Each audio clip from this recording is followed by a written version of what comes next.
copy of the financial I'm not saying you report. offended. I'm saying you have No, you already offended me. It's too late now.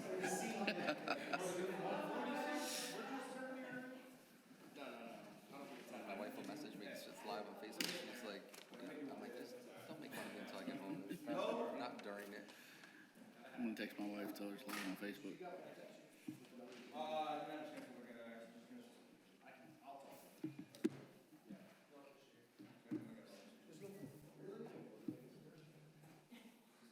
So where are you guys at on the for or against the sling? I'm just curious. Yeah, so I'm still in 6U, right? So I was actually looking forward to the sling in spring because most of my kids are a little advanced and they've been waiting for it. I know the sling has been an issue, so I'm all for getting rid of the sling and doing coach pitch for 8U. That's the primary thing. But then the trickle down would be I'd want to do coach pitch in 6U, but to make it selective, like I only have 4 or 5 kids that I would want to coach pitch to, just because they want it. They're wanting something new. And then if they miss off of that, they can go to the tee, just like we were doing the sling in 6U. But it was a waste of time because you had half the kids were so new, but we were still forced to pitch them 2 balls from that sling. They would wait for them to go by, then we'd pull the tee up. Wasted a lot of time, so there was no need to do that. But that was our rules. So this season, if we're getting rid of the sling, let the coaches pitch to the kids that wanted to pitch to. And I only have 4 or 5, and some teams might not even do it, but. So my feeling on the sling is that the kids that are going to hit off the sling are going to be hitting off the coach pitch, and they'll pick up the sling. The kids are good enough; they're going to pick up off the sling whenever it comes time to run the sling. There's like one turn to do. Yeah, you have to run the sling. The districts, that would be it. Yeah. Most of your tournaments, it's either or. It's team's discretion whether they want to do sling. I think coach pitch. All right, Happy New Year. Welcome to our January 2025 board meeting for the Youth Baseball Association of Royal Palm Beach. We're going to start with our Pledge of Allegiance.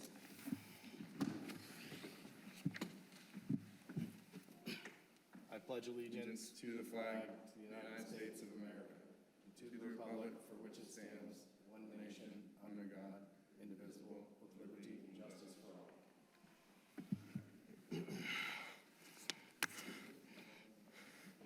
All right, we'll do a quick roll call. Vice President is not here. Secretary, she should be here any moment. Treasurer. Baseball Commissioner. Here. You guys hit your buttons.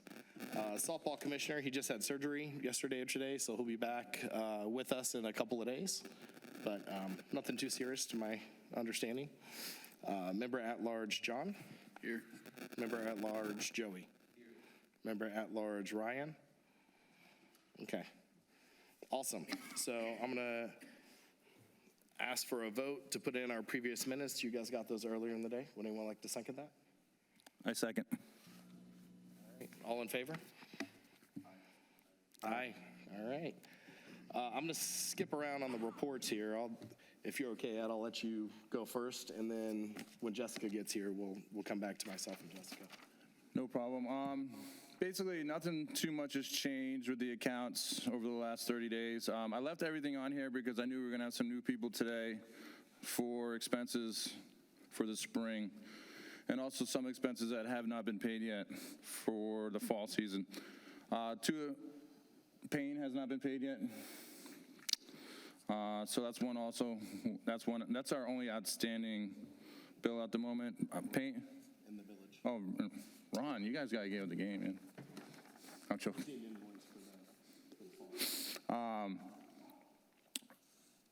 But as you can see on the report, everything else, a lot of these are estimates that are going to come out in the springtime. The only account that really changed due to the influx of signups is the business account 9197. So, like I said, that'll keep going up. But once we start, buying uniforms and all that stuff, it's all going to go away. So it looks healthy right now, but, over time it's going to come back down. But it is, for the most part, in good standing at the moment. So that's pretty much all I got. All right.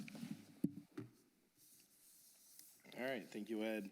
A few things from the President's report and Vice President's report. Travel season starts on Monday, I believe, and so we only have a couple of travel teams, but that starts starting Monday, so there's some usage on Field 5. We have open enrollment. Enrollment's pretty good so far. I think we're a little over 200 between both leagues. Generally, we finish somewhere between 350 and 400. We had about 350-ish in the fall, give or take some. People always wait till the last second, so we get about 20 or 15 every single day. So we'll continue to get folks all the way up until we start. We did publish the dates. I can pull those up in a minute, kind of go through those with everyone on when we're starting. I believe the 21st and 23rd are evals off the top of my head. And then we're going to do the draft for softball on Saturday, which is the 25th. And then baseball will be split between the 27th and 28th. We'll send out the dates with the corresponding leagues and divisions to split those up. And then we're looking at, ideally we'll start right after the draft, right? We'd start practices right after the draft. So it's as quick as we can kind of get them in the system and get the coaches the phone numbers. But we put a tentative start date for February 3rd. Softball definitely will start earlier because they're going to be drafting on that Saturday. They'll probably start that Monday. We're going to draft baseball Tuesday will be the last day. So ideally we'd start Wednesday and Thursday.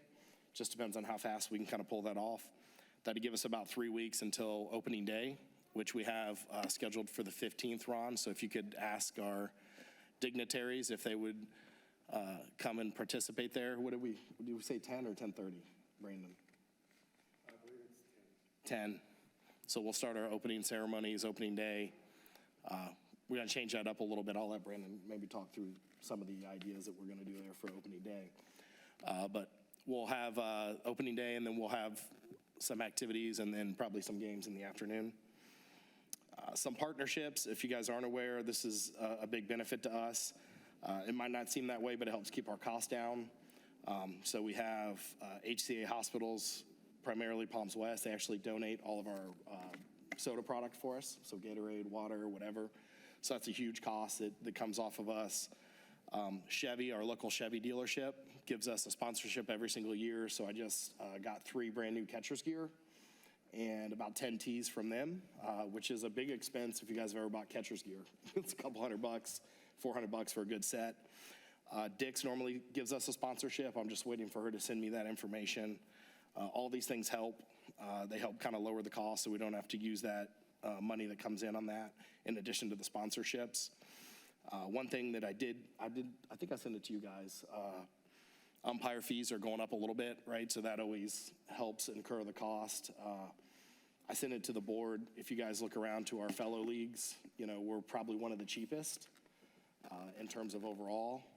And so, ideally we want to keep it that way. And some of this is through partnerships and sponsorships. And our coaches do a really good job. I think every year, with the exception of 1 or 2 teams, out of 40 or 35 teams, we get sponsors, right? And that essentially, if you think of it like this, that pays for your uniforms, right? What you pay pays for umpires, balls, any fees, any additional fees we pay, insurance, chartering. There's a lot of back-end stuff that, as we pay it, Ed will talk a little more about it, but charter and insurance is based on how many kids you have in each league, how many you have between softball and baseball, and then the age groups. That's really the big thing for my report. We have some partnerships in the works with the local high school, which is right across the street, and maybe doing some days at the field with the kids, right? Let them run out with the team and have some clinics. We are hosting, unfortunately it's a limited amount because they do it themselves, but it's through our group, is Tristan McKenzie does a baseball camp, which I believe I shared with the coaches and the board. He's a professional baseball player for the Guardians. He's been pitching there for 6-7 years. Pretty good pitcher. And so he's a local boy, went to Royal Palm High School, grew up in the area. His dad still lives here, his family still lives here. And so he does a camp where they collect food donations, right? And then they donate the food to the local food pantry. So pretty cool. He comes and does this every single year. It's always MLK weekend. So that will be, I believe it's the 18th. And so I know a lot of our kids from our league have signed up to do that. It's obviously open to anyone. But we host it this year. It's going to be a fair. And typically it's at Willows, but there's a charity event there, I believe, Ron, right? There's a sheriff charity event. So we have a couple of things going on the 18th. I think that's it for my report out. When Jess gets here, if there's anything she needs to add, I'll let her do that. We'll flip over to Brandon. Anything on your report out? Not much. The numbers signing up are looking good for the baseball season. I'm here up in the next couple weeks. I'll be reaching out to the coaches that have signed up and getting a hold of you guys and aligning for some managers for the upcoming season. Opening day, there's a couple changes I know we've discussed that we are going to do an opening ceremony instead of on a Friday night at 6 o'clock. We're going to do it on a Saturday morning and then followed by games in the afternoon, make like a whole day spectacle for you guys. So not only you guys got to come out there just for opening ceremony, but there'll be activities and games in the afternoon starting off. So it'll be it'll be a fun day. Hang out, prepare on opening ceremony day to kind of hang out and enjoy some baseball, bring the community back in, and have just a good day at the ball fields with the family and the little ones. And there's a couple things we're gonna bring up later. Got some the parents here, but other than that, nothing really. Just here. I've talked to you about the fields, the condition, making sure we got a couple weeks. I want to push that. We got a couple weeks to get all that stuff going. But other than that, we're good. Looking good for the 2025 season.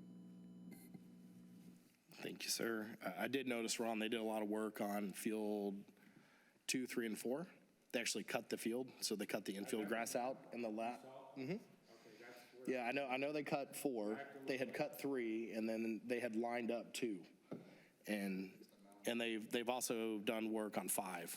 We were at 5 yesterday, and they had cut out the grass, which is good. Some of those lips were something else, so that's a big deal. I won't put Jessica on the spot just yet. So anything from Joey? Anything you'd like to add before we get to new business? Okay.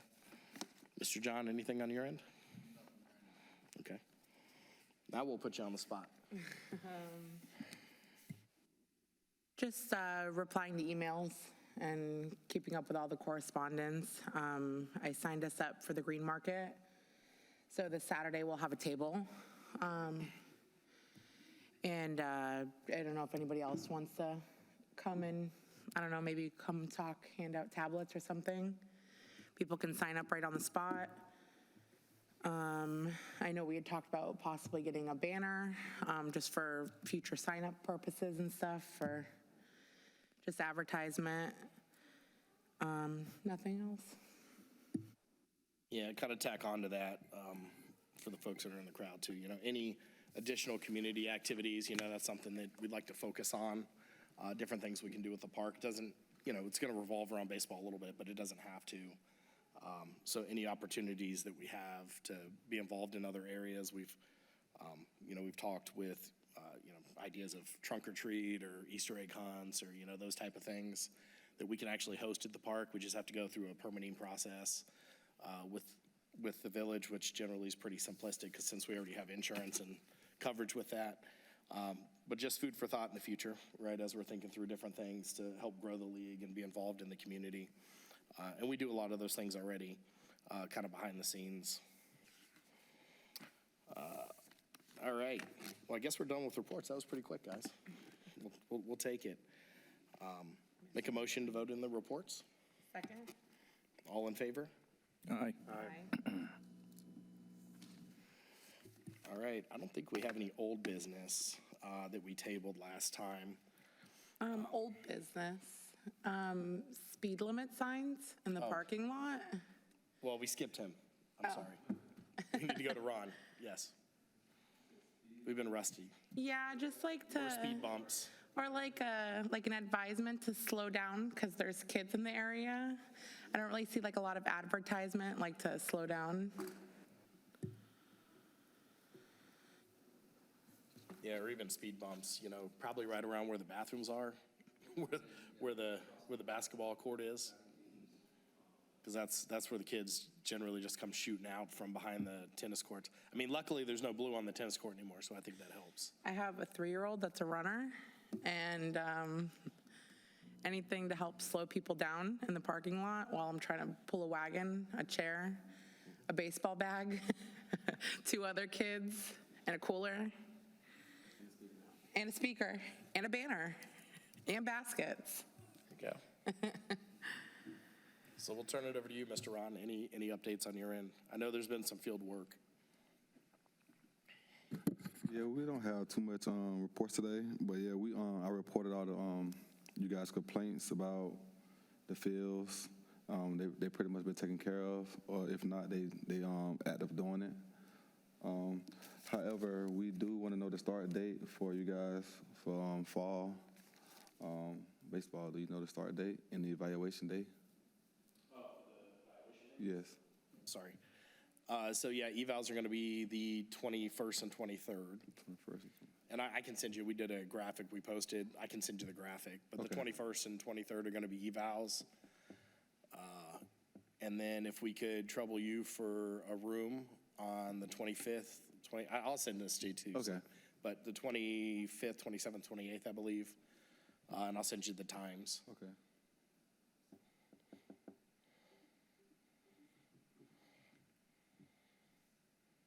That's all I have. Do you know if we've done anything with the nets? That was one question I had. I'm Having not been at the sure. batting cage last night, the balls just go flying into the. I'm not sure. I know last meeting I reported everything you guys. Issues. I know the softball, if Aaron has not been touched. No. Well, is it field 3? Field 3 has a huge, we'll call it sun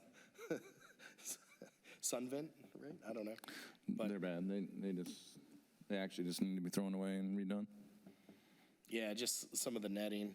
I think the overall netting is okay at Willows. It probably needs to be replaced over time, but the netting in the cages and if you want to call it soft toss or tee off to the side, those are a little. We've been zip tying them for a while, but Yeah. they don't last for very long. Awesome. All right, so we'll shift back over to old business. We didn't really have anything with old business. We had tabled and approved the travel teams last time. That was really the only thing that was outstanding.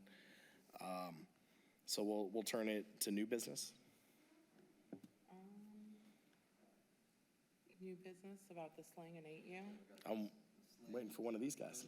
Yeah, I got new business I want to bring to the table. I guess it needs to be brought, according to the rules, needs to be brought to a vote of getting the sling, keeping those to our tournament teams for 8U, and getting it out of the 6U T-ball. Keeping the sling for 8U for our tournament teams and our all-star teams. I've been talking to lots of the parents and coaches around the league and the 6U because they're going to be moving up to 8U, and the current 8U parents and coaches as well, because it takes away from the game of baseball being played. The sling, we're not going to be getting it out of the league because it is required in certain tournaments for our kids. And that's where I'll be talking to our coaches as the baseball commissioner, making sure when those certain teams are in place and they got tournaments, making sure those kids are prepared.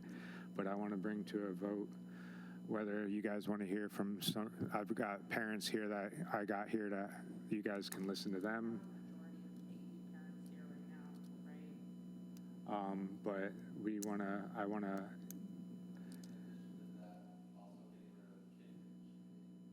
And kid pitch, yes. And I did have one other thing regarding 6U. I would like to do coach pitch in 6U at the coach's discretion for the players that are more advanced to get them ready for 8U. Coaches do not have to do it, but my particular team, I have several kids that they were looking forward to the sling. I'm all for getting rid of the sling, but they'd like to be pitched too. So, and it would be the same as what we did last spring. Couple pitches, if not off the tee, but we don't need a pitch to every kid. If that would be something that I would like to do that, and possibly a fall ball. Spring ball. We have a lot of. It's traditionally fall is when we have the newcomers. So spring is we're more advanced in spring. I just, like, the main thing is purpose of getting the sling away from T-ball is to stop, is cutting away from the time. Of course, yeah, and like I said, It takes away from the game. We have an 100%. hour and a half. It would be and coach's if- discretion. I'd imagine a lot of coaches that aren't I comfortable mean, with you're it. not, I want these kids to hit the ball as much as possible. We have, I mean, there's, what, a handful of kids in T-ball. And I mean, I'm not opposed to it, but I mean, like, we have several kids last spring that were hitting off the sling. They've been in T-ball so long now that they want something different. So Well, if they've been for me T-ball, personally, it would only be a handful of kids. Every coach can use their own discretion. It's not going to waste any time, but I think they'll get a little bit more live action. And it's mostly the kids that are getting ready to go up to 8U. So if we can implement that, I think that would be awesome. Well, my view on it is that if you're going to pitch to some of the kids, you're going to have to pitch to all of them because it can't, I don't know. When we had the sling in 6U last spring, there would be kids that we knew couldn't hit off the sling, but it was required that we gave them 2 pitches, and that was what was a waste of time because only a handful of kids were hitting it. I think all the leagues my are view, using it. Oh, sorry. I'm sorry, Jess, go ahead, finish up. Just all the leagues are using the sling, and we would be the only league in the whole area that would be doing coach pitch. And I just think it would give the kids that go into All-Star just like a super disadvantage because here they are, they've been hitting off the sling all season, and now they've only had a month to practice on this sling, and now they're going to go into a tournament when they're playing kids that have been hitting off of it for the last 5 months. Yeah, that's more Okie for- Healy does not use a 8U sling is what- per their rules. Okie Healy doesn't. Gardens is optional per their rules in their bylaws, not, and it's in Cal Ripken rules. It is an optional thing, and for 8U, it is for 8U per Cal Ripken. It's optional. It's mandatory in certain tournaments because that it's for districts. It's mandatory. But other than that, most of the leagues, it is an optional thing. We are not the only league that will not be using it because Forest Hill Boulevard, they do not use it at Okie Healy. And Gardens is an optional. If you look around the talent, that's just a close Boca. I'm not too sure. I haven't looked at. But it wouldn't be taking a disadvantage. It would be honestly being played more baseball. The kids would be hitting the ball more. When you have more balls hit, they can adjust to a sling. When you play baseball, you don't hit off of a machine. You hit off of, you're taught how to hit the ball out of the pitcher's hand. And the earlier we can get these kids to follow the ball out of the pitcher's hand rather than a machine, whether it's a wheeled machine or a sling pitch, these kids will produce better results at a faster pace. So when they're going to a tournament that requires a sling, and it's only one tournament, it is districts for All-Stars that requires all the other tournaments. Unless the league specified, the park specifies, it is whether they want to, what rules they want to go pull out of Cal Ripken to use, that is what they use. But most of the tournaments around, it's an optional thing, and districts is mandatory. And when your kids hit the ball more, my kids are going to be able to field that ball more. And when my kids hit the ball, your kids are going to be able to field. More baseball will be played. We have an hour. We only have a certain amount of time in these games, and when we cut it down, we're wasting about 45 minutes on average with this sling, and it doesn't even pitch the ball nowhere near the plate. It's high, it's low, it's 5 feet to the left. Very next pitch, it's 5 feet to the right. It's the most inconsistent thing possible. And that is my view. I have a lot of parents that if you guys want to get up and hear from the parents, it's about I agree playing with you 100%. baseball. I'm in favor of no sling, and then I would also like to be in favor of no kid pitch in 8U. Yeah. So the way this is intended to work, let's make our motion on what you want to change. Okay. Right? Someone will second it, and then we can have an open dialogue. And Okay. we can vote. So So the- what's your first change you want to make? I heard 3. Right? So the motion I want to change is getting the sling completely out of 6U and 8U for rec ball. That's one of the motions to change out of, and that's going by Cal Ripken guidelines. The second one would be getting kid pitch out of 8U. And then,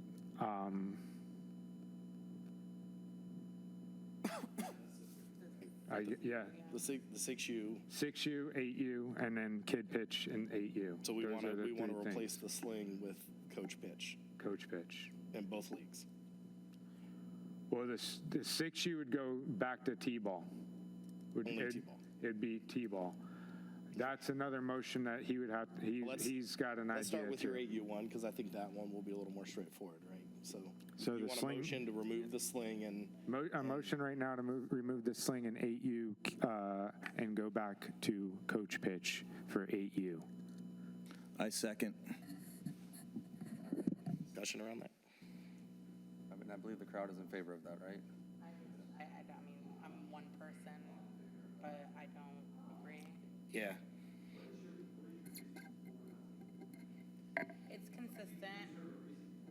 Yeah, no, it is a consistent pitch. It's a lot more consistent than it's a consistent pitch. It's a lot more consistent than a coach kind of gauging how he wants to throw to the kids.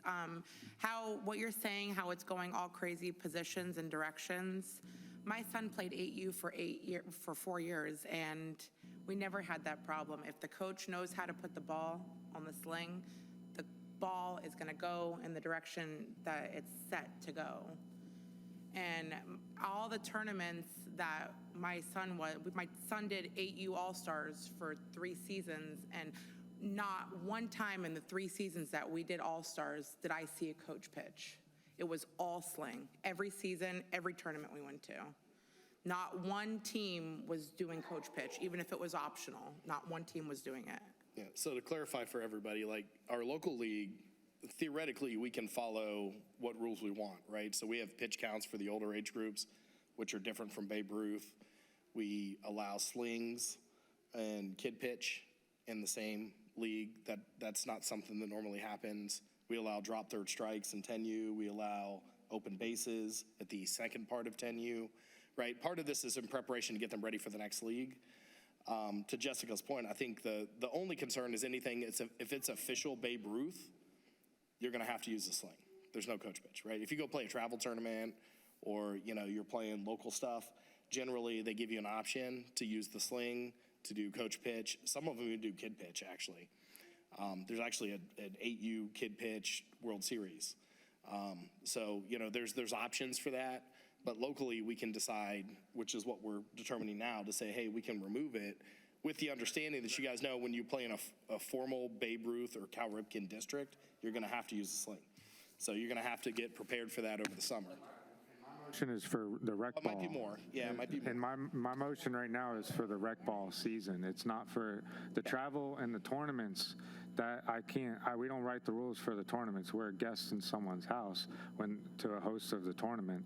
But the thing is you're going to prepare these kids at the lower tier kids to the higher tier kids in the same division. You're going to prepare everyone at the same pace. Because like I said, when you're preparing these kids, you're going to, the more kids that, even if they can't hit the ball as well, they're going to hit the ball because the coach is going to be able to pitch specifically to the kid's skill level.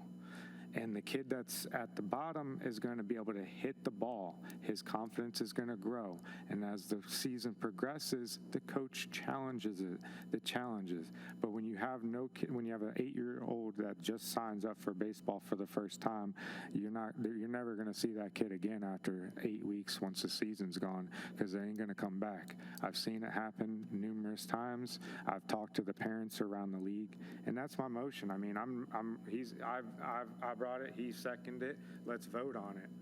So do we want to add to that? Why don't we alter to that to remove your kid pitch, so that's all in one? then it'd be all in one thing is to remove the kid pitch Move in kid pitch, 8U. coach pitch, and no more It's, sling. it's coach pitch because like again, there's no reason for an 8-year-old, 7-year-old to be pitching. They can't, it's like, they're not developed yet, like just bottom line. So that is my motion. Go back to 8U coach pitch for rec ball. The tournaments and the tournament teams, that's a whole nother ballgame. But I'm the rec baseball commissioner, so that's what I'm Sure, bringing. So that is it. Any other discussion around that? Did we get input from that? We'll have to prepare I mean, you bring the sling out when you're on the all-star team and you practice for it, because that's what you're going to be, that's just like anything else. You practice for what you're going to be playing. So, yeah, I'm all in favor of no kid pitch, no sling. Coach pitch, yep, 8U, 100%. And removing the sling from 6U. Okay. Separate one, yeah. Okay, all right. All right, all in favor? Aye. Yes, you can say no, it's fine. Vote no for it if you'd make you feel better. No. All right, you want to go ahead with your second one? My second motion is to officially go back to T-ball for the recreational aspect of T-ball is removing the sling out of spring ball T-ball. That is my motion and whatnot. Joey, we can talk, So to just me. the caveat to that I would like to see is at the coach's discretion, they don't have to do it at all, but coach's discretion, if they want to pitch to some of their kids that are more advanced, that are getting excited to go into 8U, we should allow that because previous seasons, it's been sling mandatory in spring. So we're going to take that out. However, the kids that can do it or want to try to do it, we should allow the coaches to pitch to those kids. It's not going to take any time. Just an idea. Why don't you just make it an option? And, you can do things as like a trial, like have it as a trial and do it at the plate meeting between coaches, have an agreement. Hey, we want to pitch to some of our players, and just have a coach's agreement at the plate meeting when you meet the umpire before the game starts. And if you want to do it, do it. To like a stab. Yeah, We have but just have an agreement at the plate meeting, so everybody's on the same page, so the umpire's on the same page. Right, and it would be the same thing as we did with the sling. It would be 2 pitches from the coach. I think that's what we did from the sling was 2 pitches. If they miss both, we pull out the tee. Yeah, I mean, like I think. I said, you don't have to do it to all the kids. You don't even have to do it, period. But me personally, I have 5, 6 kids, and by the end of the season, I want to be pitching to all my kids. I want them all. They be getting one swing off the tee once they get once we get past the tee, it'd be 2 off the tee. Yeah, just like we did with the sling. But now the sling is gone, and it's optional for the coach to pitch to some of his kids. So what we'd be adding is removing the sling for 6U, going to an optional coach pitch for certain kids. Now, Before we were that's something that's something that we'd have, for rule-wise, we'd have to put in our rules as to talk about at the plate discussion, like he just said. So we'll be removing the sling from 6U, going back to T-ball, which is what that division is, it's 6U T-ball. And then an optional coach pitch, but has to be determined at the beginning of the game. Yeah, and if you tell me, say you're playing me. If I'm playing you and you say I'm not pitching any of my kids, I'm going to be completely fine with that because it is T-ball. But I'm going to tell you that I have 5. And at the beginning of the game, you got to tell me, hey, at the beginning of the game, I'm going to be pitching to X, Y, Z kids. Or it's still T-ball at the end of the day because if they miss it, they're going to go right to the tee. So we're not going to waste as much time as previous. I do want to put in, I want to come back to this, if this gets passed, I want to come back to this in a year, and because I want to evaluate how much time we're losing in baseball. Because again, as much as we have in the past springs. Yeah, because we're not going to be doing it to every kid, and you're not going to be doing it to all 10 of your kids. You're going to be doing it to 3 or 4 of your kids. It's me personally. We have a lot of kids that are getting ready to go into 8U. Right now, we're on 8 seasons of T-ball from 3-4s all the way till now, and they're itching, and it's going to actually prevent them from wanting to move up to 8U earlier because we have some kids that could move up, But if they're actually getting a live ball, we're going to keep them in their actual age division an extra season because they're being challenged. Otherwise, I have a bunch of 5-year-olds that might want to go to 8U just to see a live ball. I'm going to pull John into this conversation because softball only does coach pitch for EU. Did it delay your game as a coach pitch? I don't think it delayed it at all, right? This is a T-ball Coach thing. Coach Okay, Fitch sorry. didn't. Okay. You know, it actually will speed it up because you got to get Yeah, the no. sling and get it. so we're- and then yeah, we're gonna The kid add doesn't time catch to the ball, the he has to game. go fetch it. You can have a coach behind the plate getting the ball and a coach at the pitcher. Those games, and they were fast. Swing is the worst thing happened to baseball, no doubt. Or softball, any of it. Yeah, so I just think it would, like I said, it would prevent some of my kids wanting to move up to 8U just to get a live ball. We're actually going to keep them in 6U in their proper age division, and it's my kid personally, I can speak from experience. If I could pitch him a live ball this season, we're completely content in 6U. Otherwise, we want to go up just to get a little bit more advancement. So that's why I was actually looking forward to I'm the sling. fair but with that. I mean, if anybody like around here, I'm cool with, I mean, I don't know if we have some I 6U don't think guys there's going to here. be I any mean, I have, advantage to coach pitch. I think you could leave that as an option. yeah, it's an option for, You need to do it for all. I don't think it should be a coach's discretion thing. I think if you're gonna do some, because when it comes down to the championships, everybody's gonna be screaming, everybody's gonna be arguing. it's harder to hit a coach. I mean, A different level of player whenever you move into the championship play. Yeah, we could take it away in the playoffs and make it straight T-ball. It's more for development. it's just yeah, we actually didn't have the sling. We didn't have the sling in playoffs, and we didn't have the sling in the All-Stars. playoffs, it'll be T-ball. Yeah, and I mean, honestly, the kids that we're pitching to For the can hit off, season, they can for hit off rec the ball. tee. They're going to hit the kids that we would be pitching to. If they hit a live pitch, it's actually going to be a less hit of a ball versus them getting on the tee and just slinging it out of there. So I know, I'm for it, but it will be removed for T-ball for playoffs. I have Nico. Do you agree with kind of what?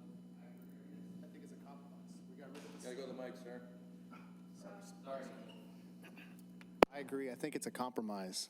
We're getting rid of the sling like Brennan has wanted for a long time. And we're moving towards coach pitch, which is what 8U is going to be doing anyway. And like Joey mentioned, it's going to be a trickle-down effect if we start seeing more and more kids that are intended to be in 5 and 6 moving up to 8U because it's a T again, and they already did it for 7 seasons because they had to do it in 3-4 as well. I think it'll hold players down to the right age group, Joey's kid in particular, mine as well. It'd be nice to give them a little bit of a challenge, being that it's spring season, and we do special rules for spring in every other age group to keep it consistent. So I think it's a pretty good compromise, and I think, And it'll be out and then in playoffs, it would be out, which we've already done in the past. We've yanked the sling out in the past for playoffs, so it'd be the same The rules. same concept. Same concept, but we get to do the optional thing, like you guys spoke about before the game. These 5 players we announce, and if the home plate umpire says it's okay, like you guys mentioned, It'll be in our rules, so it'll be. yeah, and it'll be, these 5 are going to get 2 pitches from the coach. If they, Jessica, I don't think there's a reason to throw it to a brand new 5, 6-year-old. Just like the sling, they just watched it go by. There's no reason to see a live ball. How are they gonna learn if you're not getting that? They're gonna be swinging the bat out the tee. It took my kid all season last spring, and finally in like the last 2 games of the sling, he finally hit off the That's the sling. beautiful thing about it. So at practice, we'll be doing the coach pitch, and when they're ready at that particular game, we'll tell them, little Johnny's ready. But I mean, I just don't think it should be the coach's discretion. it shouldn't be the coach's discretion to have, for it to be optional, you're saying? Yeah. No, she's saying if you're gonna do it, It should be optional. I think Like if you're gonna Joey pitch wants to to do one it, kid. you do it for your whole team. there's just so many kids. I understand that too. The problem is 3-4 in particular is a little, it's become more and more lax from my experience the past 3 seasons. So we're getting more and more 3 and 4-year-olds moving up to 5, 6 before they're supposed to.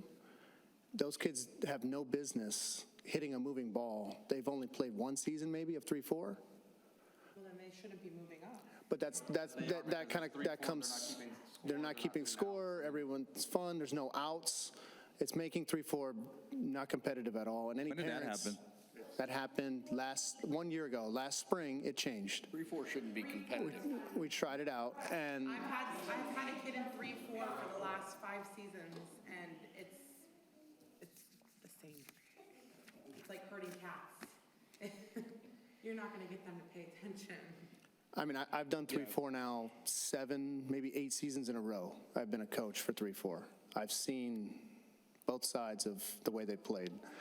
3-4 was very competitive my first 4 But seasons. still fun. Like I did it. It was still fun, and you still had fun with kids. It's still, listen, even if you're competitive, everyone's still going to bat. They can't get, it's not like they're getting outs, they can't get outs on command. You know, they're still 3 and 4 year olds. However, what's happening is the parents that are more competitive are moving their kids up earlier than they should. Those kids don't belong where they move in ball. So that's why I think the optional thing for 5-6 is a good idea. That's why the coaches are there. The coaches should know their players better than anybody else out there. I think coach's discretion is a good idea. Yeah, so all he's saying is there's the fresh ones. There's, I mean, Come on up. okay, so then I mean, we're gonna have a whole info section where Want to hear it on record, you got to come up and talk and, I'm not taking notes right now, so later on, you're going to have to listen to this whole. So I know that I've been disagreed with, but where I've always done fall season, this is a first year pretty much playing here, and I love this league, but fall season, as you said in text messages several times, is an educational league. Why aren't we doing this stuff in fall? Why are we doing it in our most competitive league in the spring and gearing them up for spring? Why don't we do this in the fall to gear them up for the spring? I don't know, like implement these rules in the fall and then let them actually play what they're playing for, which most of the kids want to play, all-stars, stuff like that, and gear them all year for the all-stars. And then if they want to play, if they want to go to practice, kid pitch, then they need to get in their respective lead in the fall and gear up for the spring where it's more competitive. That's how I see it. So you're just saying stay consistent in fall and spring? Yeah, so do fall opposed to spring. Well, going forward with the sling and for these things, this will be consistent across the board, whether it's fall or spring, on these specific 2 rule changes in these 2 leagues. Well, let's vote on the 6U. Go ahead and make that motion for 6U, and then we'll talk about 3-4. You want to talk about 3-4, right? 6? 6U. I don't think there should be coach pitch at all, because we're then again pushing the kids to try to be advanced and not their age group. The 6U should be 6U. It shouldn't have to be 3-4s are 3-4s. They're learning the fundamentals, and honestly, in 6U, they should be learning the fundamentals too. We have so many new kids there that come on, and in those 3 weeks, let's go back to fall, we got rained out every practice. We had kids who started the first game not even knowing where first base was. So realistically, 5-6 should, or 6U should still be learning the fundamentals. Your child obviously plays all-star. we're just on we're on the later end of the season. I get it. There's such a mix. So- He's getting ready to go up. I've got one who's on 6U, I've got a daughter who's on 8U, and I've got a 10U. So we're all over the place. My 6U is one of the youngest ones when it comes to, So traditionally, if we didn't vote out sling, he would be hitting against a sling this season. and he would probably be scared to death of it. He would not swing at it. I could guarantee, we have the sling at my house. And that's why we're voting out to get the And sling. I'm fine with the sling being taken out, but I also don't think there should be But if a he's got a coach's couple, pitch. if he's got a couple kids, But like, say your son, he won't be, like, if he was on like my team, I wouldn't be pitching to him. But he would be upset that you wouldn't pitch to him, and you know he would be upset. You've had him for how many That's- seasons? He's gonna cry that, why didn't I get that? And the kid behind me and the kid in front of me got pitched. And then you're gonna make them hate the Something that game. I will be dealing, as a coach, you're gonna deal with Okay, it. as a teacher, I teach kindergarten. This is not, I'm No, not it is. school. It is a teaching. You are teaching these kids how to play baseball. You teach and treat all your students equally. Would you like your son to be treated differently at school because he's not as advanced? You wouldn't like that. You would like your son to be treated like everybody else. I'm just saying, I think all kids, either you're gonna coach pitch to all of them, or you don't coach pitch at all. I think you treat all of them equally, because why is one child better than another child? And you're gonna show them that, oh, well, that we kid's a should keep better. the sling traditionally in 6U then in spring season, like we've had it in the last 4 seasons that I've been in it. I mean, why change it now? You know what I Just mean? replace it with coach pitch. But I think everybody then Because gets, we don't, Or you just get one pitch. Instead of two, they get one pitch and two off make it a three So we'll just strikes. replace the sling with coach pitch. I think Yeah, I mean, I don't think it's going to delay your game, honestly, because if you keep a coach behind home plate and a coach pitching, it will go pretty quick. I mean, 8U, if you have a catcher or someone behind the catcher, it goes pretty quick, right? I mean, you guys Do it get for through your games. everybody. Do it for everybody. It's probably my fault. season, that kid that couldn't hit it and then can, just like our first season of 6U when half the team couldn't hit the This is sling. what I and they like. did. I like It's discussion. huge. But shouldn't you be keeping it through fall, as Josh just said, and spring with that? If you're gonna replace it like you just mentioned? I think it should be consistent both seasons, yeah, because like, we It'll be go from the sling in the consistent. spring to just no sling. It'll be consistent for spring ball and fall ball. It'll be consistent. Did someone hit a button? Okay. Just to kind of piggyback what everyone's saying, well, I think they can hear me, right? You got it. Oh, because of the, You got to talk in the mic. it is. Okay, I'm usually really loud. I see what everyone's saying, and I think the goal is, for the kids, and we want to see, them obviously transform into the best baseball players, but I've seen in the past 2 years a big difference with 3-4. And honestly, I kind of feel like where some of this is coming from is from 3-4, because we decided to change the rules where we're actually not playing, we're playing baseball, but it's not like the song says 3 strikes, you're out. We literally let the kids all bat, say there's 9 players, 1 through 9, they run the bases. Yes, we're teaching them the bases, but if we're not going to do 3 strikes, you're out, they're not going to learn that. They get to 6U. Some of those kids this year were never even out ever before. So when they were out, they had no clue what to do. And I know he probably can explain it better than I can, but we took it away 2 years ago. So literally the kids will run the bases. I've had grandparents, moms, dads. It's not even as fun for them to watch because there's no fundamental. Literally the kids are running the bases, hitting the ball. I think some coaches are taking it more in stride. They're trying to, teach them at the tee what to do and things like that. But it's just a repetitive running. And like I said, then they get to 6U. A lot of those parents weren't happy with what was happening in 3-4, so they moved their players up to 6U when they shouldn't have. We probably had, 6 players that I know of, I can count on my hand, 2 hands, and they should still be in 3-4. But because of that, they moved up because they felt like they weren't learning the actual baseball game. And then they get to 6U, and then we're teaching this is first base, second base, third base. If you get out at first base, sorry, you have to go sit down. And I get the whole idea of, we want kids to learn, we want them to have fun. But just as she was saying, I actually have a background in education as well. When you go to school, you first have to learn how to read and write. Right? You can't do anything else. So if we're not going to teach the bases, we're not going to put the kids at the tee, we're not going to do 3 strikes, you're out, everyone will still bat. So you have players 1 through 9. If it ends at player 5, then next player 6 goes, and so on. So everyone still gets the same opportunity to bat. 2 years ago, it changed. I'm not sure the reasoning. I think there was some talk amongst the coaches. I do see parts of it, we want every player, again, to have equal time and whatnot.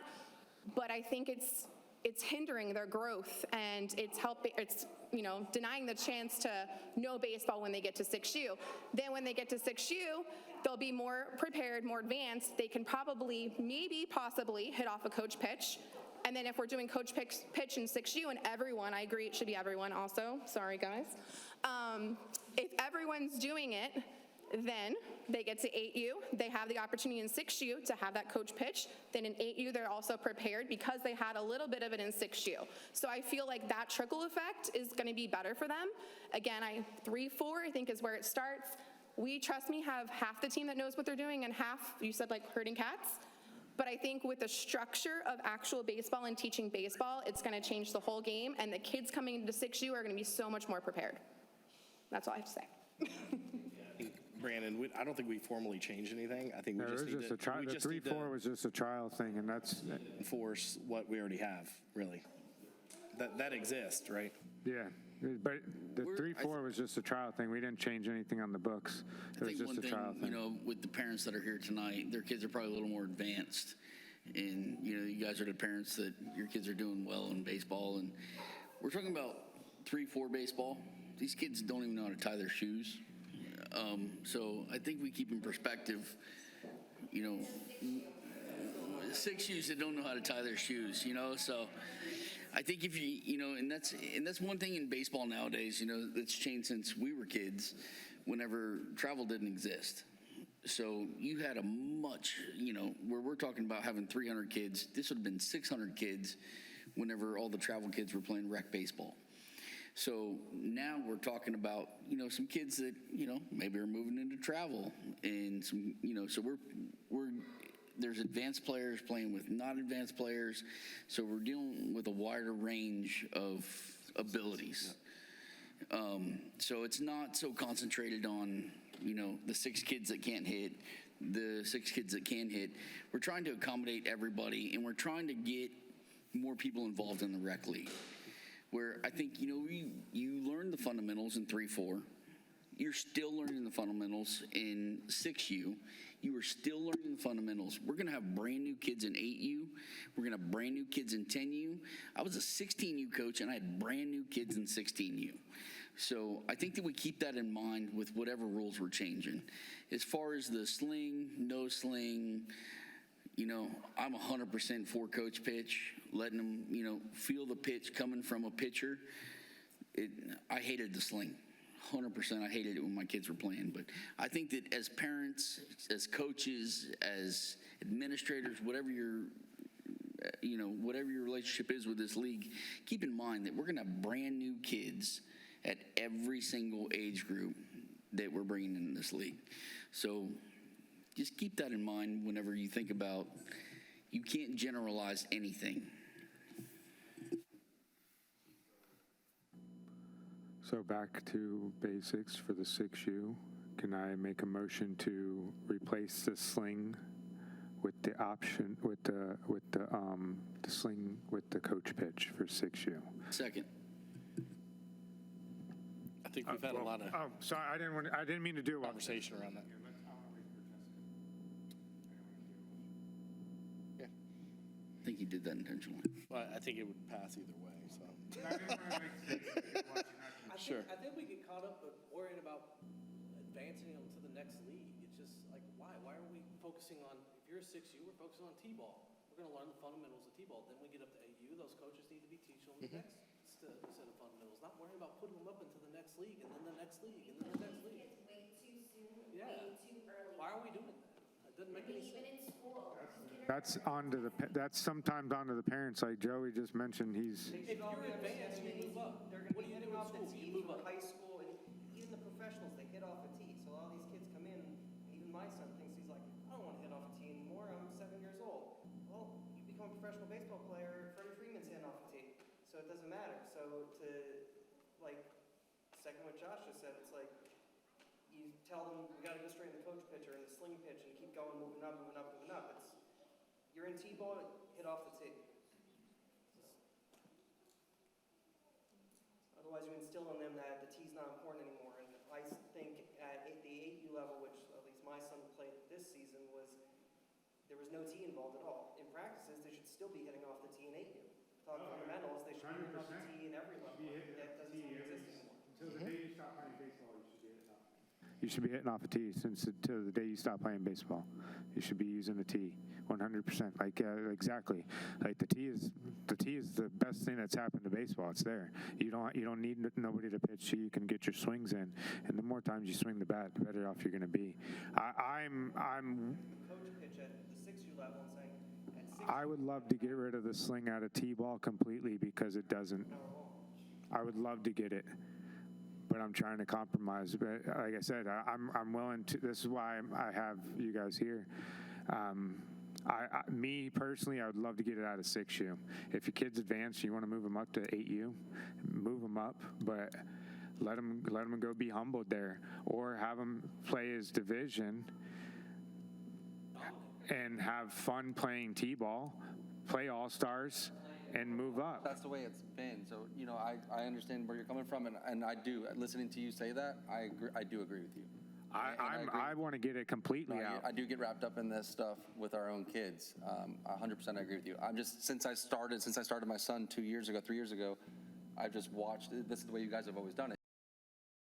Coach pitch in 6U, I've seen So that's just what all I know with it. But you know, And hearing like it, your that- son that's still got one more season, just like my son moves up into 8U next fall. Yeah, I mean, And he missed all last fall ball because he had surgery, and he's still going to move up next spring because he has to, but you can move him up because he's advanced and he'll be very humbled in 8U, or he can stay in 6U, play T-ball for what it is,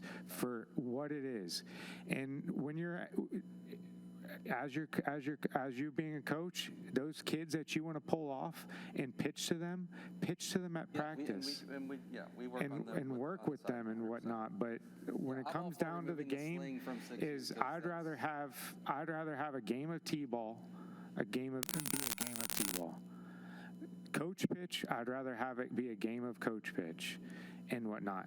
Like I said, it's not going to be taken away from your kid having him not hit off of a moving pitch in 6U, because at the end of the day, he's going to be swinging the bat. And and everybody in here and every coach at any level, collegiate, high school, professional, minor leagues, knows if you swing the bat one more time than you did the previous day, you will be better. If you do it 100 times each day, you will be better. The more times you swing the bat, whether it's at a moving pitch or a stationary pitch, you will get better at swinging the bat and whatnot. So I'm all for taking it out and just being T-ball in 6U. If you want to move your kid up, and he will. So as a point of reference, right? So we're only focusing on 6U and 8U. This goes all the way up.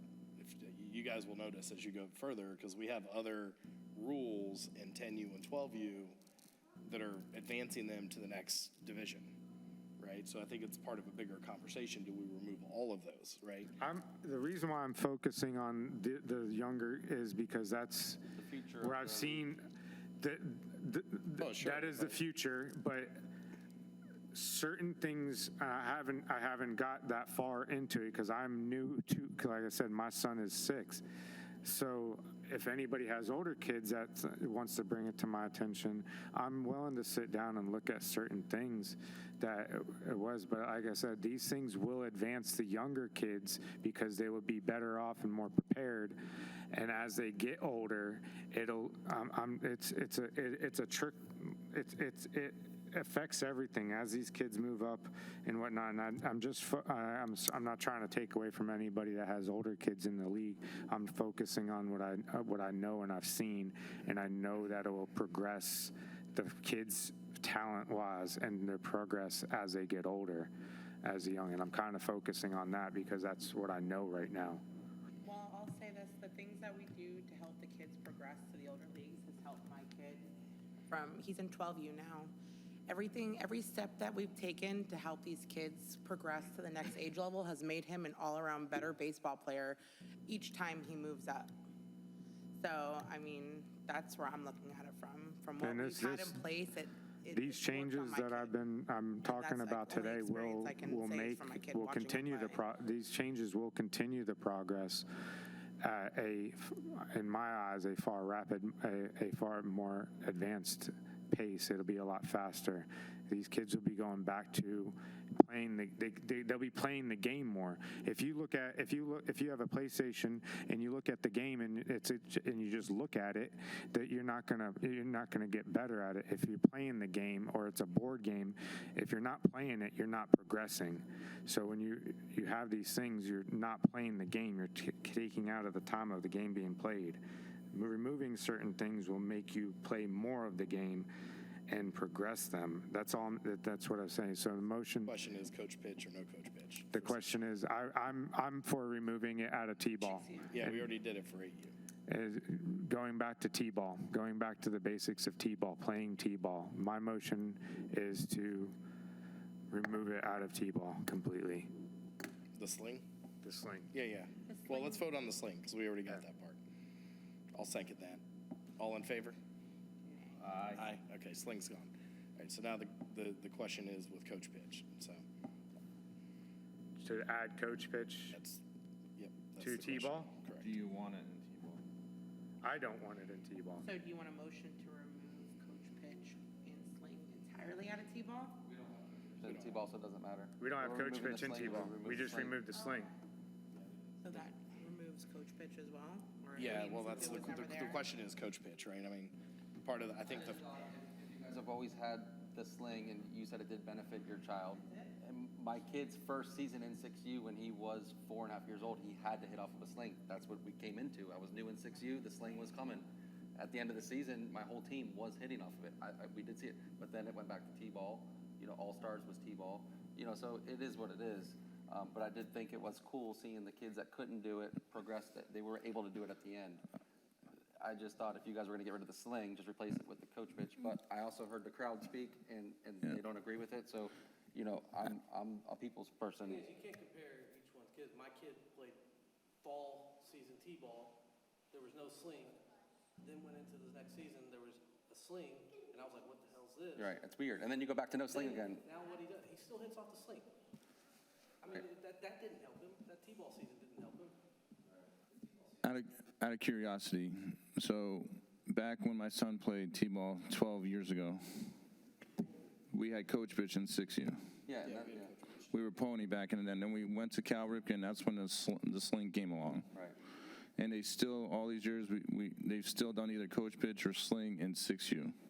AAA, which technically is 5-6. correct. Okay, what do our rules say now? It's a sling.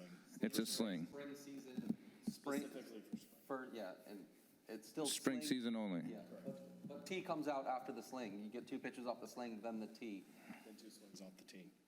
But what's weird about it is you do that in spring, then you go to nothing, then you go to regular T-ball in fall, so then they go another season without it, and then they were coming back to the sling. A lot of rules change in the fall from the spring. Yeah.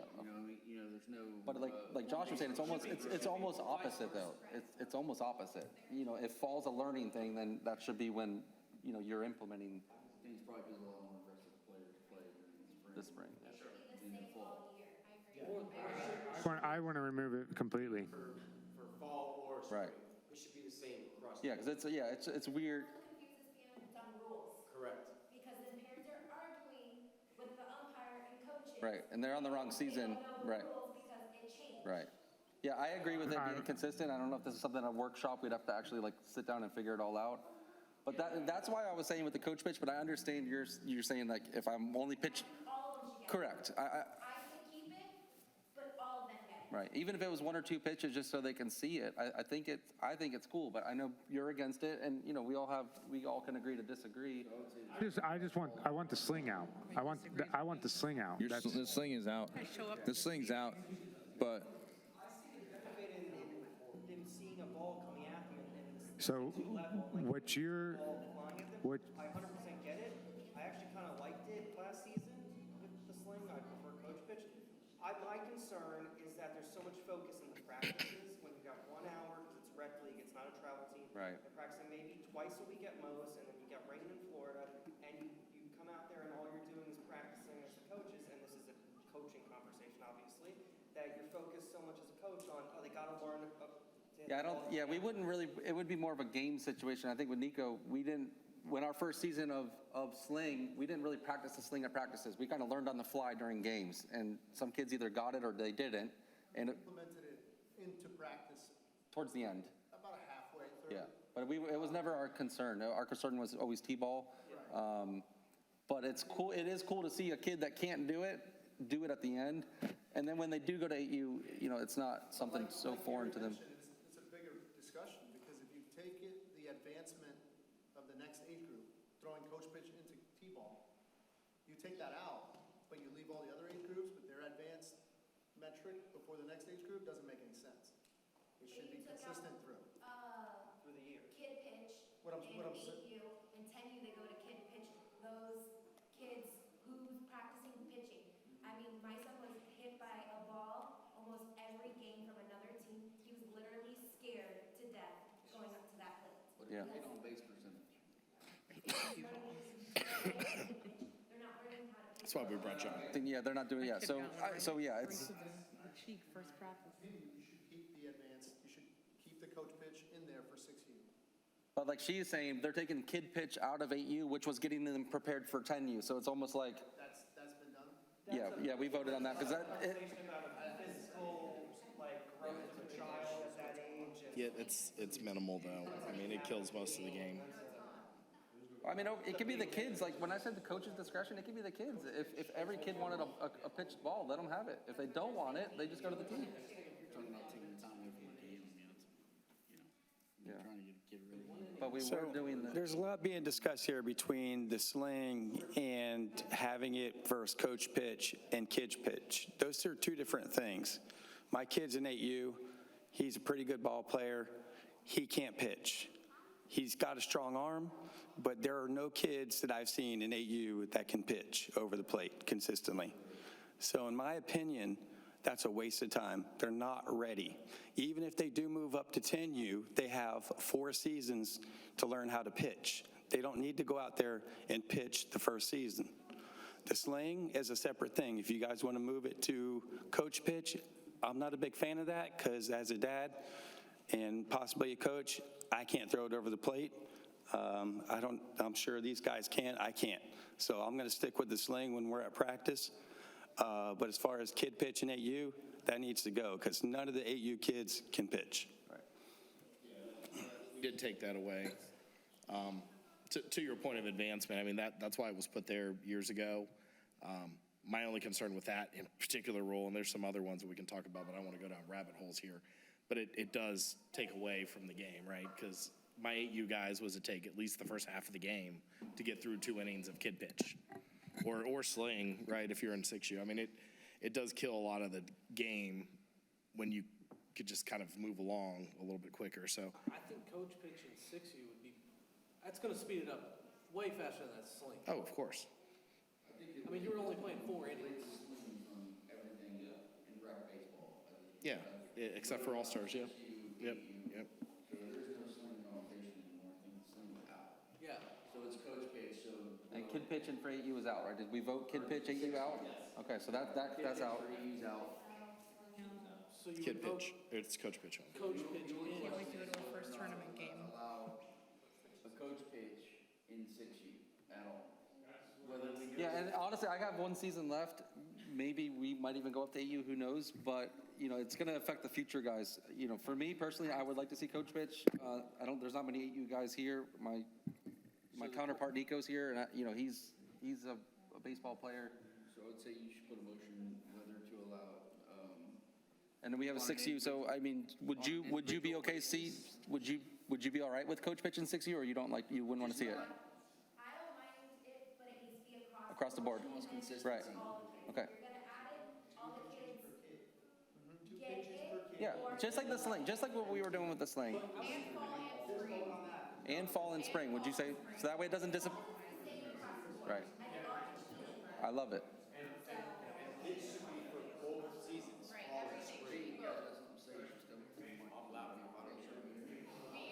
Okay, so I make a motion to do coach pitch for 6U, two pitches for fall and spring. For how many innings? killing me. Just like this, the sling was the whole game, right? No, the sling was the whole game in It was spring the whole season. game. Whole game. It's not gonna. 2 pitches is gonna go. 2 pitches. is gonna go. If you have one designated coach pitch and one designated person running the tee, it goes by quick. It will go fast. It really does. I mean, we used to do it way back in the day. The tee guy is the same as the batting coach. I mean, so he's there already. He's going to catch the ball. He's there. Nico, would you? I mean, we're done with 6U after this anyway. But do you think that would benefit the guys coming up? I mean, I think it's big. All right, so Guy that's afraid of the ball, you throw 2 pitches to the side, he's at least seeing it, he's feeling the motions, and then the tee comes up, he hits, he's happy. By the end of the season, he's hitting off a thrown ball. I think it's cool. I second. The sling is scary because the little kids don't know how to jump out of the way from a sling. That's all right, so Is it going to be 1 pitch from the coach and then you got 2 on the tee, or 2 and 2? 2 and 2. So it's 4. Trust me, it really does go by quick. It was always 2 and 2, Nico. yeah. Yeah, it's 2 and 2 and then 3 strikes. I mean, you miss your First hit. That's it. What do you do on the sling then? I always thought we did it first and second innings. No, that's kid pitch. Are you sure? Yeah, kid pitch. I thought that It's 2-2. All right, so you made a motion. So let's wrap this back because we're a little bit out of order. We made a motion to. You're clarifying one thing. What? We made a motion to add Coach 2 and 2? Pitch. Coach Pitch to 6U fall and spring. And John seconded that motion. I'm just repeating it. Okay. A motion to And add lots of Coach Pitch. discussion, so I don't think we Yeah. need to have any more discussion about I it. second. All in favor of that? Aye. Aye. All right. So just for, and not that I want to keep us here longer, do we want to have a conversation around 10U with drop third and open bases? Or do we leave those? I think that Okay. needs to stay. We'll have some conversations with that age group later. Okay. Yeah, I feel like everything else is. I mean, we're all part of the younger crowd of these kids. So I mean, I think everything else has been kind of running its course and it's been going. You know, our younger divisions, 3 4s and 5 6s and 8 U's. I got to kin every age. The progress of those kids being in those older groups, you'll see a big change And if a going kid on. chooses not to, if the kid doesn't want the coach to pitch to him, It's voted in. if it, then 2 on the tee. I like it. But yeah, like I don't Have some see more nothing. conversations around that because, I Yeah. mean, you want to talk about the kid pitch killing the game? Drop third strike murders the game. And that's something I'm willing to look at going forward. Regards to the budget, Any more new business for the group, and then we'll go to open mic and we'll let him go. Any new business? That's it. Okay, all right. So we'll move over to open mic. in regards to uniforms, that cannot be an accurate number. There's no way there's $60 a kid from Scotty's. There's just no way. If I'm reading this correctly, it's $30,000. We're going to say an average about 500. I'm going That's over. a course of summer and fall. Summer and fall, okay. Because it says spring estimate. Well, that was probably, estimate. hold on. I don't have it in front of me. Let me see. And what I'm getting at is we can get way better uniforms. Yeah, that's actually an estimate. That's an estimated number. That's It's usually estimated for between, this coming, yeah, for All-Stars and for spring. exactly. Yeah, that was for So everything. even still, we can cut that way down and still get better uniforms, way better uniforms. I mean, some of you saw the uniforms that we did, and we didn't pay nearly close to that per kid. Yeah, With listen, fitted hats. I'm open to the discussion. This has come up a bunch of times, right? So part of the conversation is, the way we've done it with the sponsorships and the name on the back. We got to be far enough ahead. We got to pre-order, right? So if we're talking January 7th, we're going to start towards the end of the month. There's no way we're getting sublimed uniforms in for 400, right? So we would have to start earlier, right? Which we can do. The issue is, do we need to change the structure of what we're doing, right? Do we go without the sponsors on the back, right? I think the sponsors like the name on the back. I don't want to speak for the sponsors. Sign instead that goes on the fence, so they have a banner instead of being on the back and it's hung all year. We could. I mean, we've had John actually had some great ideas with, do we have attacking different levels of sponsorship, right? Hey, you have someone that sponsors the whole league and they get a patch, right? And it has their logo, a division, they sponsor all of 8U, they sponsor all of 6U, right? So we have some other ideas in the works for that, and if those pan out and we can get those, right, then that maybe alleviates some of that. Yeah. I mean, we know the general sizes, right? We know what your kids wear, we know about how many of each, but we got to be far enough ahead of it, and part of, what I was talking about before, we're at 200 kids, right? We expect almost another 200 to sign up in the next week. Yeah. So the turnaround is tough. Then I would say, I was like, because it does say in the rules that we need to use league uniforms, which you can ask any team, like, if my team in the fall, I asked my sponsor, do you care about your name on it? No. I said, all right, if I put Royal Palm Beach on this uniform, do you care? And no, we want better uniforms. So we paid out of our own pockets. I collected it. We got the new uniforms, and we looked really good. The kids felt good. We didn't win our league, but, they look good. Kids get excited when the names are. Yeah. We got the names. That's why I think you should change it in the rule and leave it up to the. The other kids that got put on another team that don't have the cool fancy uniform, and this team does. But we paid Doesn't I would matter. say, I'm sure every parent would pay, but that's why you should change the rule and leave it up Yeah, to it's the just saying managers. Maybe go to a different vendor that offers that style. Yeah, and But ask. What Gary's saying is we unload a lot of a big order in a short amount of time, and it works. They get it to us, but if we can make a smooth operating deal with somebody that could Well, I do think, this. Talk to the Guardians League, find out where they get theirs from, because their entire league, they're really nice, and they put the kids' names in the back of them, and it's a short window for sign up too. I'm sorry, who? Gardens. Okay. I don't know who they get their names from. My son played his first season there, and all the kids have the names on the back. It's obviously not a huge window. Yeah, no, I know those guys. I can ask them. I mean, part of it's the turnaround time, right? It's not that we're married to the uniforms. It's part of it is the way it signs up and getting them. Now the other thing we could do as a league is determine, hey, these are the 7 or 8 teams we're going to go with. We can pre-order these. We know the sizes. We know how many approximately on each team. Hey, if I don't use it, we'll use it the next season, right? I mean, we can kind of hold off on them.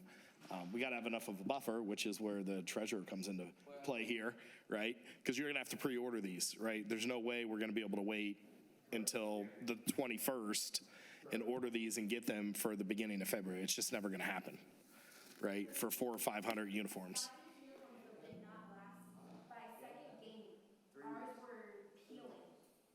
My sponsor was on my lower back. I mean, it wasn't up on the shoulder. We all know, I mean, how many issues are. We told you we had a vendor that could do it in 3 weeks, up to 400 kids.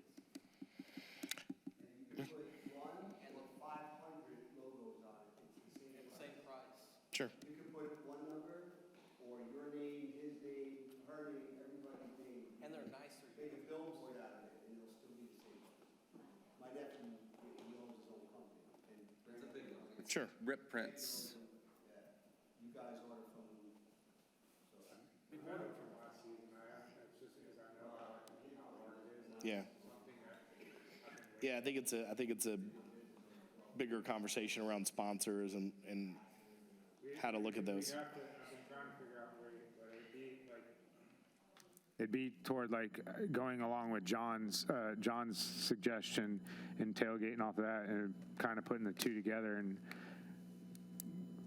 we'd have to mass order a lot of uniforms up front. It'd cost the league up front a lot, but down the road we'd have. Yeah, I think, I think we could figure that part out. Yeah. I mean, we have a general idea. That's something I've been trying to figure out how to, because I've been listening like the parents and whatnot. I talk to them all the time. I don't think anyone's opposed to it, right? I think the question has been turnaround time and someone will lead that. So generally, I'll tell you the way it works. When we run the draft, when you guys are done with the draft, that goes straight to him.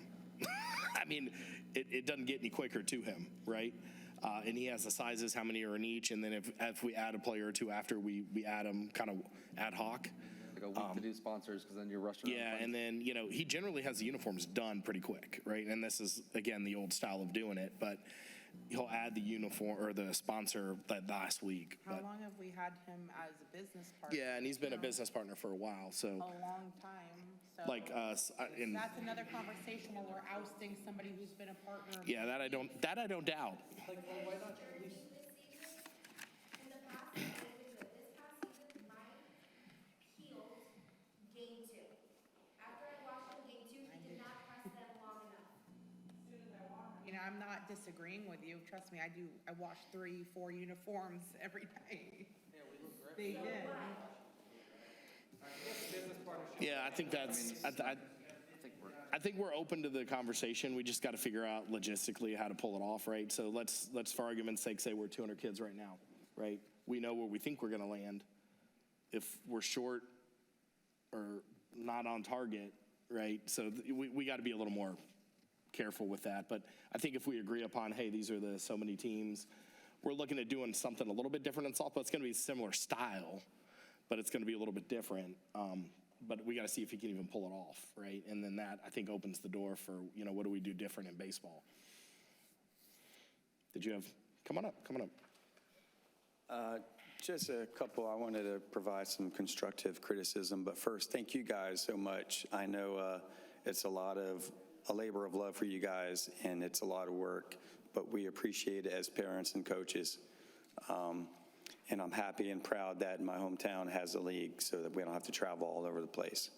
And there's lots of options. I've looked at them, but at the end of the day, this one's close, and we love being here. So over the fall season, a couple things that we come across is at the end of the season, we got the playoff schedule. If we could get that sooner, that'd be very helpful, especially for parents who may not have even known that there was going to be playoffs, because they get the schedule through the app and they think that's it. They schedule vacation or other things and then come to find out. And maybe it's us as a coach's fault for not providing them with all the information. But even if we could have a bracket, and I understand we don't know who's going to be where, obviously, but a bracket with dates earlier, and so we could put them on notice and be like, hey, don't be planning stuff, because, yeah, exactly. Yeah, I like it. Yeah, 'cause you're right. 'Cause I mean, some, even 3-4, I think their season they thought it was over, and then we added games to it, and some of it.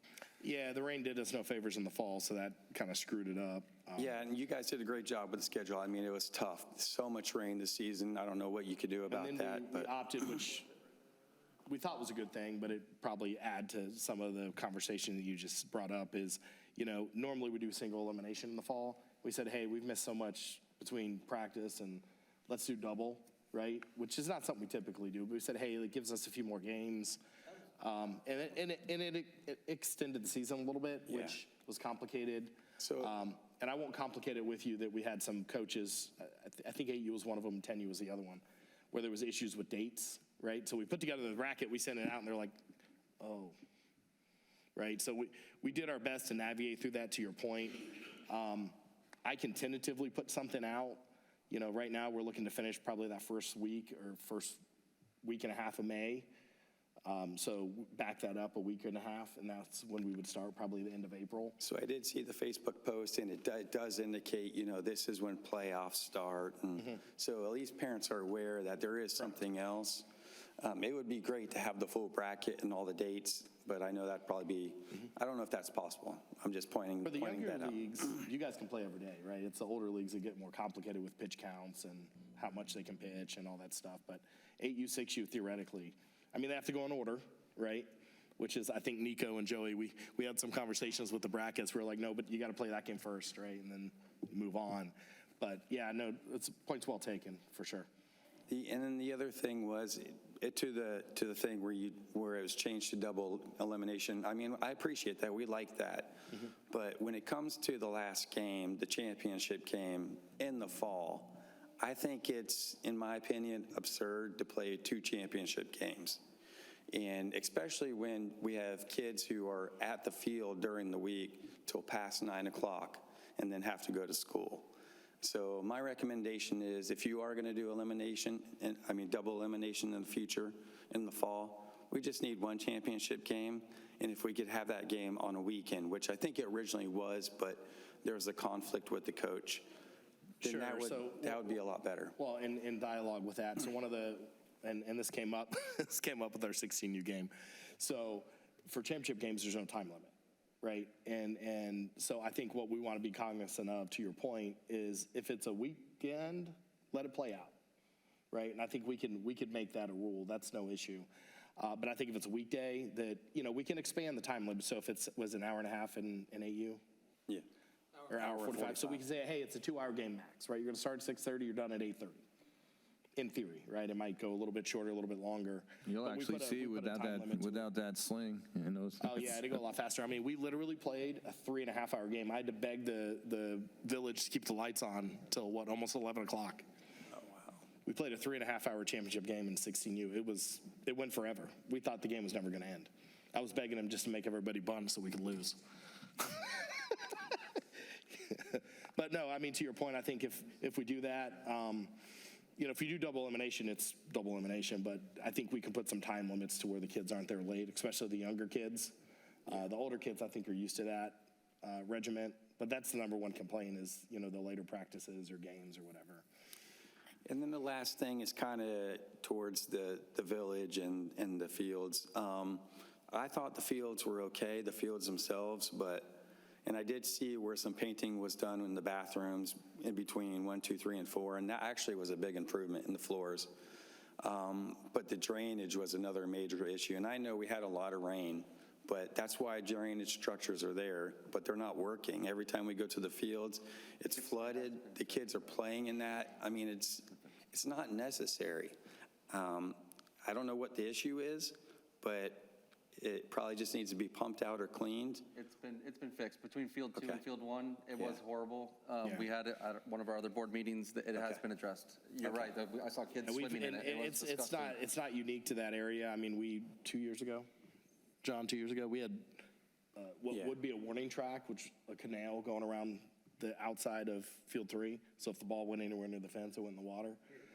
Yeah, it was interesting. But no, I believe they fixed all those. All the drains, to my understanding. Now, to your point, we do have low-lying areas, like I think behind Field 4 and Field 3, it goes like this. So you're going to have puddles, but it shouldn't. On the fields? Not on the fields, but in the, in the paver area, in the sidewalks.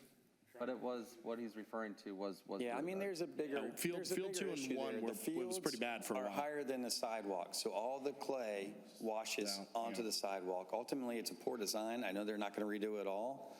So for now, we just need to make sure that the drains stay cleaned out, and that'll fix it. The other thing was, when we showed up for the beginning of fall season, it didn't look like they had done anything out there since spring, like no pressure cleaning. It just looked like a mess. The fields were okay, but everything else was just like not kept up. I've been doing that. I did the bathrooms.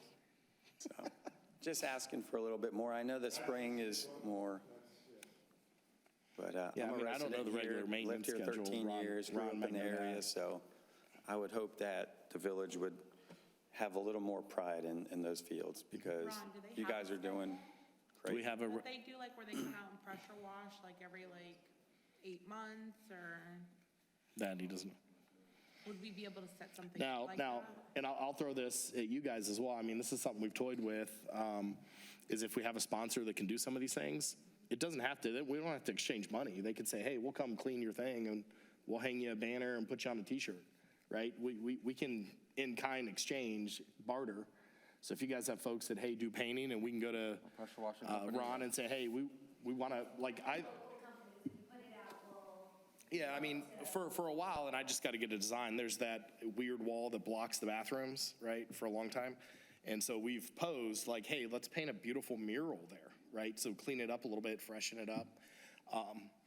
Gets a little more complicated with the village, right? But we got to submit it, and then they have to submit it to, a different group that has to kind of approve the design that matches the decor for the village. But we can do a lot of that stuff. The cleaning stuff, we can easily do. We can barter. even do it as a volunteer day. I mean, we can do it, we can all go and do it. I mean, We all we've could done pitch it. I in. mean, I can tell you, John has a older son that's the same age as my older son, and we picked up the field at least 3 times over last summer, right? So we just took our team, and it was our all-star team. Hey, let's stay late, and we picked up all the trash, and, not that we need to do that, but, it happens, right? They come and grab the trash, and then, unfortunately, because you're off the main strip, unfortunately, we have homeless people that will show up, right? So you'll have debris and other things, but, no, I agree with you. I mean, that's something that, if you guys see those things, don't think you're complaining to say that to us, because sometimes I don't see them. Ron will tell you, I'll message Ron, hey, can you get him to make an extra run on the trash, right? Because sometimes the trash builds up, and or if it's raining, or if they close the fields for the day, right? Nobody goes out to the fields because it's closed, right? So all that stuff builds up, and you got 2 days worth of trash, right? So don't ever think you're complaining. If you bring those things up, you can email Jessica. Some of you guys have my phone number. You guys aren't shy anyways. You message me on things. But that's how we know they're going on. I would loosely say we know most of them, but there are scenarios we do that we don't. No, appreciate that. Thank you. Anyone else for open mic? Our umpires be a little bit more, Come on up. yes. I know you're not shy. Come on. No, I will yell at coaches when they're out of line. Our umpires are necessarily on the younger, do not know full rules, and then coaches are going at it versus not listening to the umpire. Our umpires need to be knowing the rules and knowing our Royal Palm. Now, are you I understand referring to a specific Okeechobee- age group or just in general? just a general? Just in general, because, I mean, I know there was a game that we had the parents coming over and yelling at other parents, the umpire's parents, yelling that their child was doing the right thing when their umpire was not calling anything. So our umpires need to, On the 6U side? yes. T-ball. Yeah, T-ball, honestly, and I'm not going to say a 12-year-old shouldn't be umpiring, because that is a job and we're taking away those young jobs from these kids. I think that they should still be able to, but there needs to be an umpire clinic or something for, and even coaches. I think the coaches, if you're going to coach, I think coaches should have a clinic before and understand that there needs to be the fundamentals, because there are kids who are coming in 6U, 8U, 10U that are brand new, and these coaches are thinking these kids know the rules and they don't.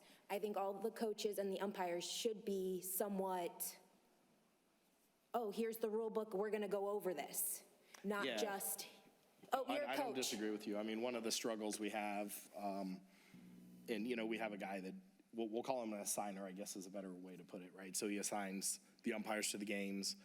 T-ball in particular is really rough for a lot of the reasons you just stated.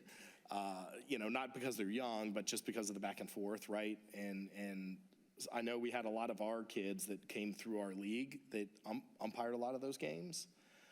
Doesn't mean they don't need to be well-versed, to your point. We do an umpire clinic. I think they're We've been a scared, little though, of lax these on the manager coaches. clinic, and that's something we need to bring back for the spring. But we do an umpire clinic with him, and he brings the guys out and girls that want to umpire and teaches them the rules. I think, you know, as you get older, like 8U, you guys have the assistant principal. I think he's great. He's been out there for 1,000 years, you know. 10U has like the same 2 or 3 guys. 12U, as you get to the older age groups, they're very great. consistent. Bunch in 6U. We get all the new. In 6U, you have kind of a hodgepodge. What's that? But no, I agree with you. I mean, I've even jokingly said to him, I will pay more. I will pay more, get me an adult, right? Right. I think some of these kids are scared to say something to the coaches like, oh, no, your kid's out, when realistically, we all saw that the child was out. Just call them out. We're teaching them and then the coaches are arguing, and the coaches shouldn't be the ones who are deciding who's out and not out. Sure. It's the umpire who does the call. Yeah, it puts them in an odd position. I don't disagree. I think T-ball, it's always been an opportunity. I mean, Ed could probably tell you back when he was president, it was an opportunity. I actually recall having an umpire your game in T-ball one year. Oh, yeah. It was a few years back. Yep. Too. Oh, More interesting than like the 10U game, because It's more. It's fun. yes, but I think the umpires need to be a little bit more informed, or maybe We if even there's discussed doing in-house umpiring. Yeah, and I think it would be part of the manager's clinic is, you know, we do have a lot of the same guys, which you guys saw in 8U, right? You see the same 2 or 3 guys. It's very similar in 10U, 16U. We see the same faces, right? It doesn't change a whole lot. So there's not a whole lot of like, hey, let me bring you up to speed. They kind of know it. What I would do is, you know, when we do a manager's clinic, is go through what those things are, and when the umpire come up, right, the 2 managers say, hey, these things are new to us, right? We're doing coach pitch for two pitches. They might have no clue, right? And then they get 2 off the tee. If they don't do that, then they're out, right? Whatever that rule is. So And that's something we can they don't set know up. those things because, to your point, we do a lot of different things, like 10U is drop third strike. That doesn't happen until 12U. Once you hit 12U, it's pretty much, we'll call it real baseball at that point. But 10U, we do some things that you don't do in traditional rec, right? They do leadoffs, they do drop third strikes. And so we have to tell them that, right? We do balks, right? Age-appropriate balks, right? Because the kids don't know how to pitch, right? So they're bouncing all over the place trying to hold the ball. So, yeah, it's a tough age group. Point well taken. I know we had issues even with staffing where some of them didn't even come. And so, you know, I hear you loud and clear. Don't think it's not as frustrating to us, because these guys will call me. Normally it's at their games. So fortunately they're there, but, you know. Oh, trust me, I was on Brandon's team, I know. You know, at least, you know, we're trying to get ahead of that. And then scheduling. Our 6U Braves were like 4 games behind some of the other teams. You guys had a very late start for some reason. Yes. Yes, I remember that. And my husband tries to coach all of the 3 of our kids. We're not asking for it to be a perfect schedule. Sure. But our schedules lined up on both 6U and 10U this whole entire season. And Brandon was also one of the coaches, so literally those 2 had to be into, one at this one. Mainly the games, the practices I had set up to where me and Brad can go from practice to practice. But then when it came down to games, it kind of got squished together. But His head coach was a travel who wasn't there a lot of the time. So we were always short a coach, and then Brandon was with 6U, so our 10U team only had 1 or 2 coaches. So if we could try to, And the ones I know about, we do our best to make those accommodations. I It's made hard sure to do this year that for everybody. I wrote it all in the. We talked with, we had 2 coaches that knew that me and Brad would be gone. If I planned those 2 coaches because if I didn't plan it that way, we wouldn't have had those 2 coaches. Right. Those 2 parents that I picked for that team, I picked them because I knew me and Brad might be with the younger kids, and that 10U travel wasn't going to be there. That's why those couple games that we did only have 2 coaches, if I didn't plan that out at the beginning of the season when I did the draft on that team, those two parents would have been on, say, Joey's team, and then his team. They wouldn't have been able to, like the Strickland and Steiner. The Aaron's father that stepped up, I had no idea he was even coaching, so that was a plus. But Matt Strickland and the other Brandon, I put those in place because I knew me and Brad were. I mean, and I knew it was just the way it happened. Yeah. The game pulled me and Brad away from our 6U. Yes. But that's something. It's hard. I'm a voucher for him. Just trying it's to, hard. and I get it. We try. Scheduling this thing, Gary has this job that he sits down and does the schedule himself. Absolute freaking nightmare. I want nothing to do with it. And trying to accommodate. I told him at softball, I'll sit down with him and we will puzzle it together. I would love for somebody to sit down and deal with that because there's no way. To Gary's credit, that he does a lot of work trying to accommodate 300 parents with 300 schedules. Possible. He does a good job. My calendar looks when I have to schedule my 3 kids. He's helped me a lot out in my schedule and, done great, trying to coach baseball and softball together. And it's a lot of work, and I think he does the best he can. And I'm sure he'd appreciate any help that he can have. Predicated on the coach, right, and when they can pick it. And so I'm not giving you excuses. I'm just saying, if you're the manager, you tell me, hey, Tuesday, Thursday is best for me. So I try to stick to that. Now, once we get into games, generally, this is very vague, generally for baseball, it's Tuesday, Wednesday, Saturday.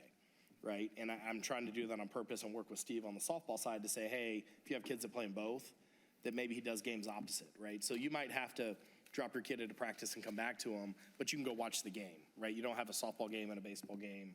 It's going to happen, right? I'm not going to be able to avoid it 100%. But if, we stick to that, and if I know, like, Nico, Joey, they work together. Brandon had some others. John coaches a couple teams. I coach a couple teams. So, we finagle it to where, hey, they don't conflict, so we can go to all these and make it work. Is it perfect? No. I mean, we historically have not played on Fridays just because that's what our bylaws say. I'm not opposed to playing on Fridays. That opens up the door for a whole nother day for us. Softball always has. Could we just play because of the later nature on of the beast. Saturdays? I know it gets Right. hotter, but could we play later on Saturdays? Yeah, we can play at any time.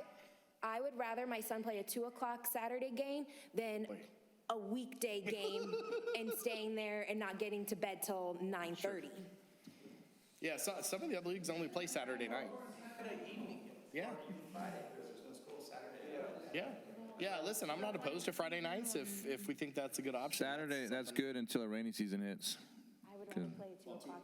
I'll say this, the one season where we did implement 1 o'clock games, I got so many complaint emails about people having to play at 1 o'clock on a Saturday. I could go back into the email and I got at least like 12 to 14 emails complaining that people had later games on a Saturday. Oh, yes, I can. Have you met Nico? No, I'm just kidding. Me, I'm pretty good. I'm pretty good. It's all your fault, Gary. It's all your fault. Games on Saturday. I just quickly want to bring up field maintenance on field 8 and 1. Those fields get used with hard balls, not T-balls. Even though we're playing T-ball on 1 and 8, those are baseballs. The Village, if they could nail drag those, they might look okay on game day, but those are all top dragged before the game. It's concrete underneath there, and we are constantly just waiting for that hop to come up and hit the little kid in the face because it's a hard baseball. If the Village could start nail dragging them with some weight to start breaking up the top surface to kind of get those fields soft, because they don't have grass, unlike all the other fields at the, yeah, and field 6 and 7, it's not really dire need because they're playing with squishy T-balls, but 8 and 1 in particular, we don't have grass to slow the ball down like you do in baseball. So if they could put some weight on the nail drag, and they have enough weeks now to get it, yeah, basically break them down before we start putting some wear and tear on them. That was all. All right. Any other open mic? I know we went a little, we'll call it out of order, but I wanted to, if you guys had feedback to let you do that. Generally, I think we put a motion a while back, 5 minutes for speaking, right? The dialogue can go longer, but 5 minutes for the talking part. I appreciate everyone coming, right? I mean, this is, I lovingly will tell you, I mean, for myself, Ed, John, like our kids are a little bit older, right? Most of you guys have younger kids, right? This is your league. And the more you're involved in it with making the changes and getting it to where it makes sense for you and the folks behind you, right, the better this is going to be. Our biggest age group is 3, 6, and 8. 10's pretty good too, but 10's where you tend to see that drop off, right? And 12 and 16, they're either into travel, middle school, some other activities. But part of that grooming through the younger age groups, last spring, what do we have, 12? We had 12 T-ball teams, right? And in this past, and then this past fall, we had 11, including the 2 softball teams, right? We've essentially separated softball out. But I think even currently with softball numbers for T-ball, we have 3 teams right now. Now, we had some boys register for girls and girls register for boys, so we got to clean that up a little bit.